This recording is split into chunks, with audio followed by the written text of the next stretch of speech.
বুঝেন গায়রত কি জিনিস? একজন মুশরিক বলছে যে আল্লাহকে চিনে না, কিন্তু তার গায়রত এতটা যে উটের পিঠে আমার স্ত্রী বসেছে বা আমার মহিলা বসেছে, আমি বিক্রি করার পরে সেই উটের পেছনে আরেক ব্যক্তিকে আমি দেখবো সে বসে যাচ্ছে, এটা আমার সহ্য হবে না, বলছে উটে আমি রাখবো না, জমা করে দিয়েছে।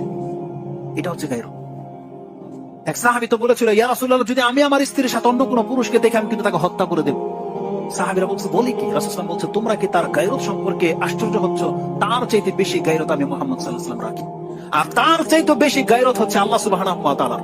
এজন্য আল্লাহ সুবহানাহু ওয়া তাআলা ফাহিশাকে হারাম করেছে। এই হাদিসটা মুসলিমে আছে যে আল্লাহর চেয়ে বেশি গায়রত আর কারো নাই, যার ফলে আল্লাহ সুবহানাহু ওয়া তাআলা অবৈধ সম্পর্ককে হারাম করেছে। আল্লাহ এটা পছন্দ করে না, আল্লাহ মোটেও পছন্দ করে না। যেটা আল্লাহ কোনো পুরুষ পছন্দ করে না, এটা আল্লাহ পছন্দ করে না।